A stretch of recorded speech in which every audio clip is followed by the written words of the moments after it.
Yaorana, bienvenue dans votre journal sur TNTV. Voici les titres. Une affaire environnementale d'ampleur révélée par la justice, une décharge illégale hors norme, des entreprises mises en cause et des centaines de millions de francs en jeu, c'est à suivre dans ce journal. Biens de luxe et immobilier saisis dans des affaires de drogue, 2 propriétés bientôt mises aux enchères à Paea, un nouveau coup porté au réseau de narcotrafic, on en parle dans un instant. CIMM, la priorité locale remise en question. La sénatrice Lana Tetuanui relance le débat sur les affectations de fonctionnaires. Mode d'emploi, puis échange en plateau avec notre invité ce soir, Wallace Teina, secrétaire régional du syndicat FO Polynésie. Et pour refermer ce journal, une parenthèse nature et mécanique, moto et grands espaces dans la vallée de Papen'o pour une autre façon de s'évader.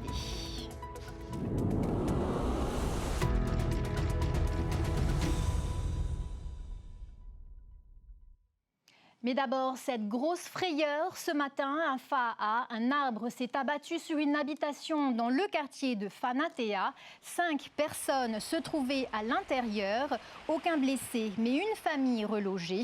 En cause de fortes pluies et des rafales de vent, on écoute les précisions du directeur de cabinet du maire de Fa'a, Jimmy Panier, interrogé par Huanui Atuahiva et Désiré Teibao. C'est l'ensemble des équipes, police municipale, les pompiers, les services de secours, avec le responsable effectivement Wilfried, le service des pompiers, pour intervenir et prendre toutes les mesures pour sécuriser le site et vérifier vraiment tout s'il n'y avait pas de victimes.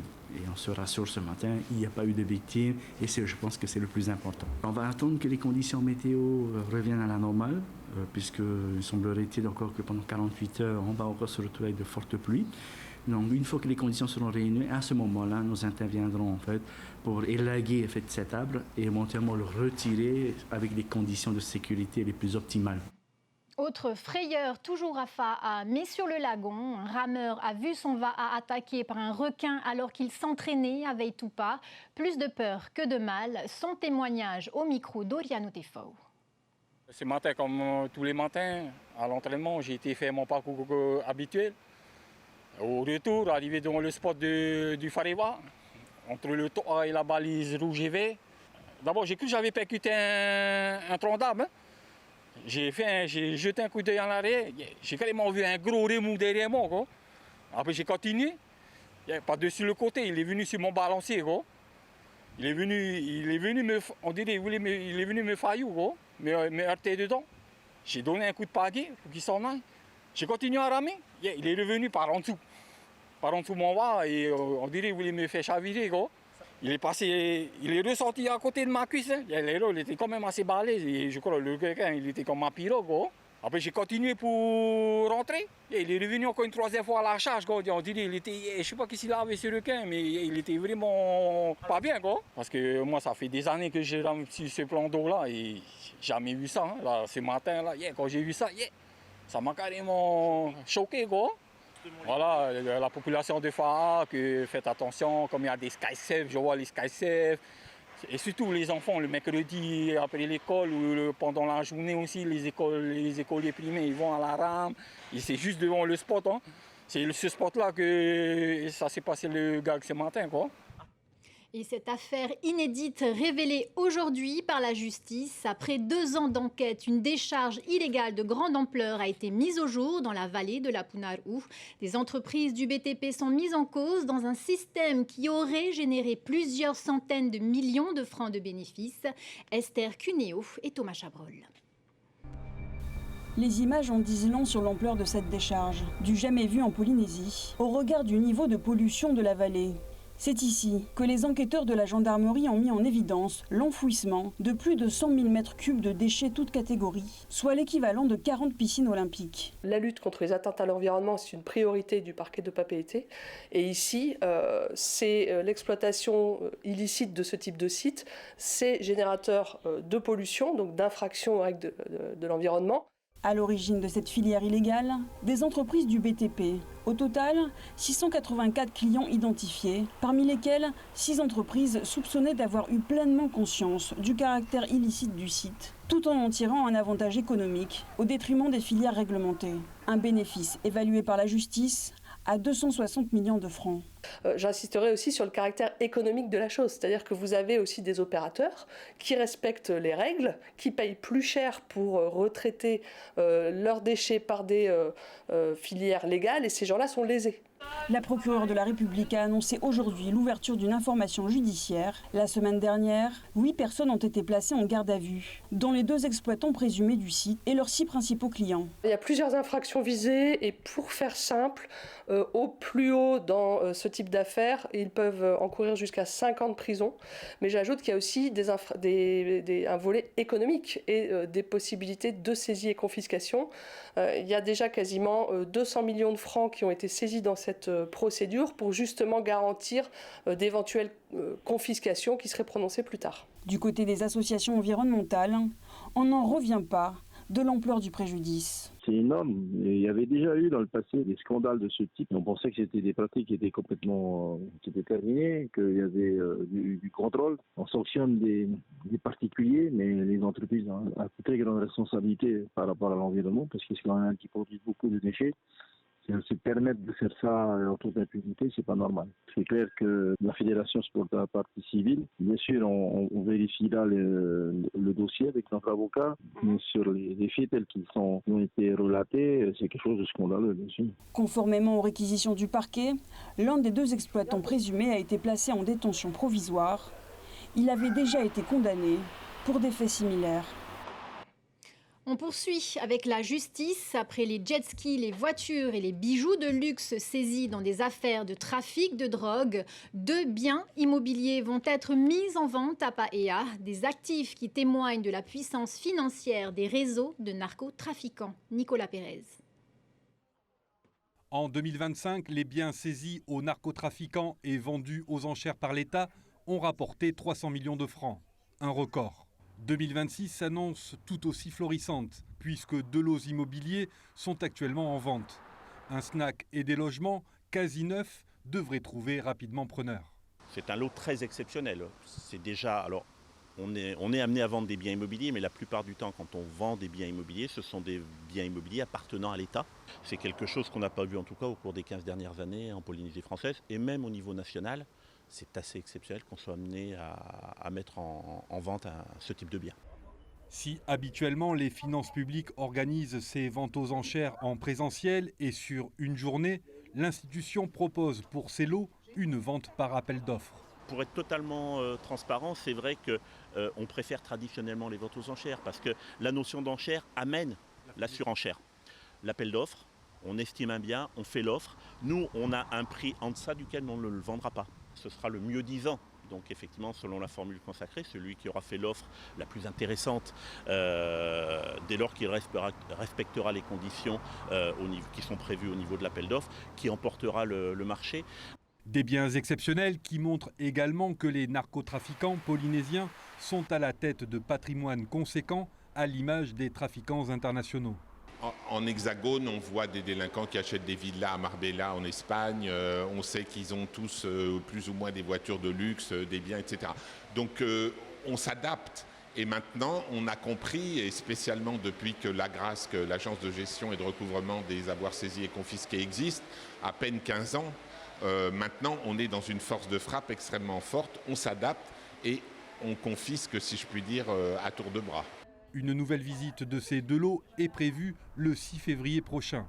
Le ou les futurs acquéreurs devraient être désignés fin mars.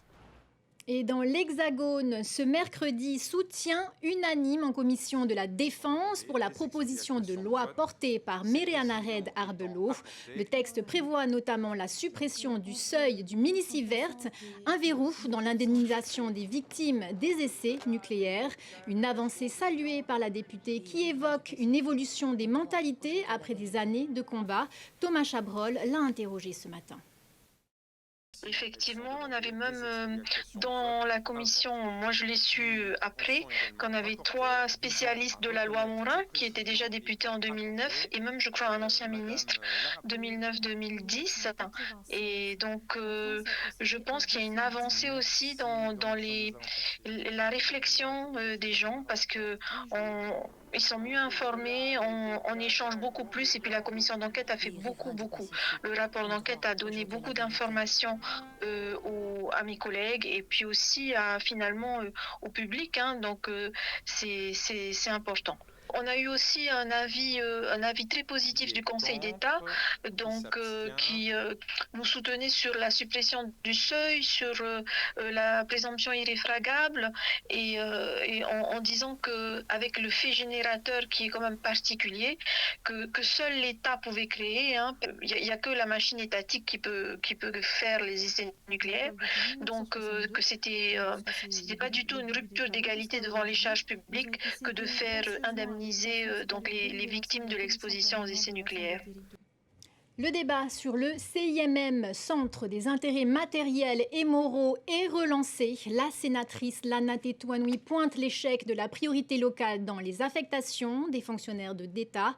Avant d'en parler avec notre invité, voyons les explications de Sophie Guébel. Le CIMM, le Centre des intérêts matériels et moraux, donne une priorité de traitement aux ultramarins qui souhaitent revenir sur leur territoire d'origine. En Polynésie, il est délivré par le Haut-Commissariat, puis il revient au ministère local concerné de choisir un lieu d'affectation. Le CIMM est accordé à titre provisoire ou définitif. Pour l'obtenir, il faut pouvoir justifier de plusieurs critères, comme son lieu de naissance, le lieu de naissance de ses enfants ou encore son lieu de résidence. Mais aujourd'hui, il est de plus en plus difficile de faire valoir un CIMM, ce que dénoncent les syndicats de l'éducation. En métropole, nous avons des élèves polynésiens qui se préparent à revenir dans des filières attendues. Pour le moment, ils étudient, mais le problème des CIMM, c'est que ça va bloquer les postes au moment où ils seront prêts, puisque le CIMM, ils l'auront à vie, ceux qui l'ont obtenu. Et donc, ces jeunes devront attendre qu'il y ait des départs à la retraite pour libérer les postes, qu'il y ait des postes vacants.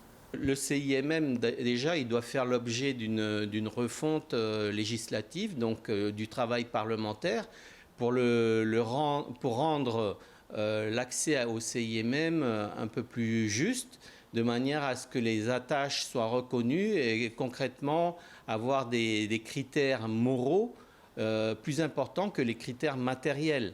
Le problème de délivrance du CIMM est encore plus critique pour les gendarmes et les policiers polynésiens désireux de rentrer dans leur pays. Un problème dénoncé par la sénatrice Lana Tetuanui hier au Sénat. J'apprends que lors du dernier mouvement du personnel de la police, sur 10 postes vacants ouverts à une mutation en Polynésie française, seuls 2 originaires ont pu obtenir satisfaction. Ce n'est pas normal, Madame la ministre. Quand serons-nous donc entendus pour qu'à compétences égales, nos compatriotes fonctionnaires polynésiens puissent être considérés comme prioritaires dans les mouvements de personnel? Une question franche, régulièrement répétée par nos sénateurs et députés, qui n'a jusqu'alors jamais été prise totalement en considération par l'État. Du côté des syndicats, une révision doit être opérée. Ils demandent un droit de regard sur les éventuels changements qui pourraient être apportés au dispositif. Et pour en parler, nous recevons ce soir Wallace Teina, secrétaire régional du syndicat FO Polynésie. Yaurana. Yaurana Wemiti, Yaurana Polynésie qui nous regarde ce soir. On vient de le voir, la sénatrice Lana Tetuanui a révélé que sur les 10 derniers postes ouverts en Polynésie, seuls 2 originaires ont été retenus. Est-ce que c'est le constat de votre syndicat? Alors effectivement, puisqu'on l'a rencontré au mois de novembre dernier lors de notre déplacement pour notre congrès syndical FO Police, donc unité, et on a demandé à la rencontrer pour établir un constat.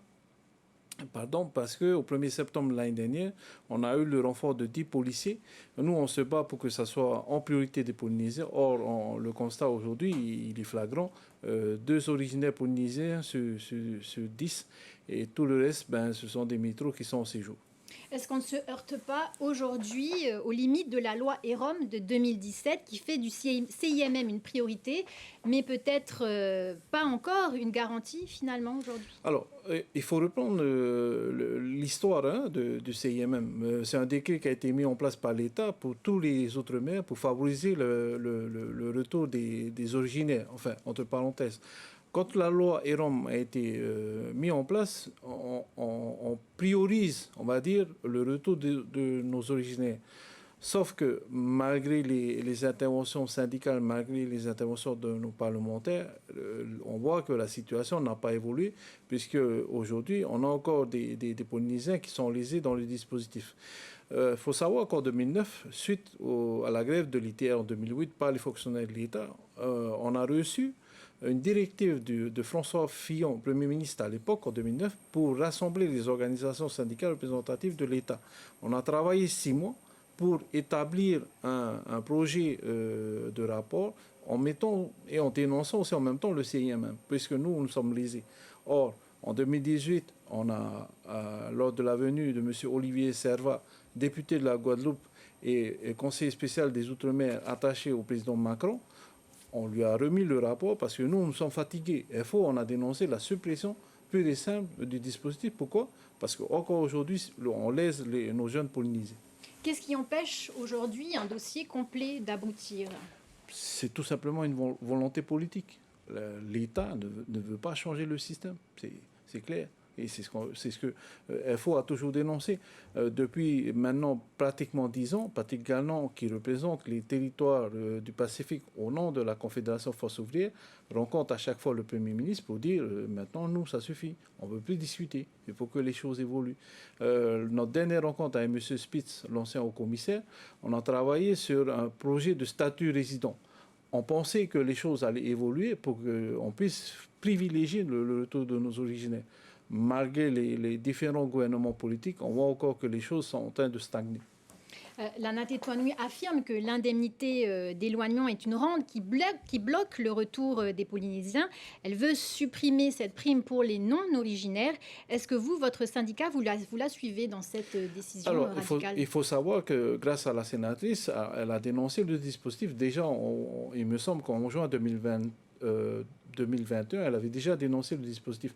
Donc, on l'a rencontré, on a demandé quand même de rétablir l'égalité par rapport à nos Polynésiens. Puisque ce qui se passe, c'est que quand ces personnes arrivent dans le territoire pour occuper des postes, ils touchent une indemnité au départ, ils touchent une autre indemnité. De combien à peu près? Je pense que ça doit coûter entre 1 million et 1,5 million. Enfin, je ne sais pas trop, je ne connais pas les chiffres. Mais le problème, il n'est pas là. Nos Polynésiens, quand ils partent en France, ils n'ont pas droit à ces indemnités, ils n'ont pas droit aux indemnités d'installation. On me dit qu'il y a une feuille A4 de 14 indemnités qui sont pour ce dispositif. Mais nos Polynésiens, quand ils reviennent, ils n'ont même pas droit à ça. Même quand ils s'installent à Paris, ils n'ont pas du tout les mêmes aides que les collègues de France ont droit. Et là, c'est une rupture d'égalité pure et simple. Est-ce que vous avez l'impression qu'il y a un décalage entre la vision du ministère à Paris et la réalité quotidienne de vos collègues? C'est peut-être ce qui fait des fois la Polynésie, c'est notre éloignement. Mais aujourd'hui, à l'ère de Internet, en visio, tout se règle. Sauf que, comme je l'ai dit tantôt, s'il n'y a pas une volonté forte de politique, faut savoir aussi que par rapport à ce dispositif, on a demandé en 2009 de mettre en place un comité mixte paritaire puisque ça existe dans les départements. C'est présidé par le préfet et le président du conseil régional. Nous, à l'époque, on a demandé à ce que ça soit le haut-commissaire qui préside la commission pour ces dossiers de CIMM. Puisqu'aujourd'hui, c'est le haut-commissaire, on demande son avis, sauf qu'à chaque fois, il n'est jamais écouté. Parce que nous, on intervient et il met pour la plupart du temps des avis défavorables. Alors, donc nous, qu'est-ce qu'on fait? On saisit nos parlementaires. Et aujourd'hui, ben voilà, on remarque que les choses n'évoluent pas. Merci, voilà, Seina, d'avoir été avec nous. On termine ce journal par une parenthèse détente, direction la vallée de la Papine où certains ont choisi la moto pour se reconnecter à la nature. Hoanui Atuahiva a pris part à la balade.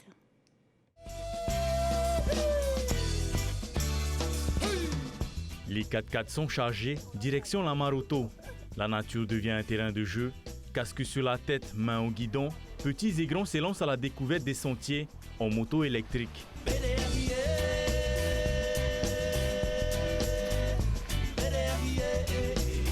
Ouais, c'est carrément bien. Tu te balades, tu bouges et c'est bien de faire de la moto, quoi.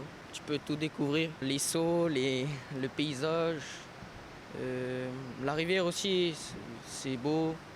Il y a aussi des sorties avec les copains, c'est bien, quoi. Silencieuse, maniable et accessible, elle permet de s'enfoncer au cœur de la vallée sans rompre l'équilibre du site. Ici, pas de moteur qui gronde, juste le bruit de l'eau, du vent et des pneus sur la terre humide. C'est vraiment top de ride et en plus c'est silencieux. C'est top et on apprécie la nature aussi. Hein. Ouais, c'est un sentiment de liberté, hein, de pouvoir aller vite aussi dans les vallées, voir la puissance de la moto. Hein. Et puis, comme on est dans un cadre naturel aussi, c'est top. Et puis maman, elle est toujours à la regarder. L'immersion dans la vallée offre une connexion totale avec la nature. Après l'effort, place à la détente dans un décor paradisiaque. Un moment partagé en famille, loin du stress du quotidien, les pieds dans l'eau. Aujourd'hui, on est venu un peu faire de la moto électrique, pollue moins, voilà, moins de nuisances sonores. On sort un peu du quotidien, ça change que de rester à la maison. Bon, il y a d'autres choses à faire à la maison, mais aujourd'hui, on a décidé d'aller voir la nature et de profiter. Une façon originale de se ressourcer en famille, de vivre l'aventure autrement et de redécouvrir les paysages polynésiens. En douceur, mais avec une bonne dose d'adrénaline. C'est la fin de votre journal. Merci de l'avoir suivi. Dans un instant sur notre antenne, votre magazine de 0 à 100 km/h, puis l'émission Les Grandes Signatures avec Simone Grand et le retour de la série Station 19 avec les 2 premiers épisodes de la saison 6. Très belle soirée à tous sur TNTV et à demain, même heure. Retrouvez ce journal en replay sur notre site internet et notre application mobile TNTV.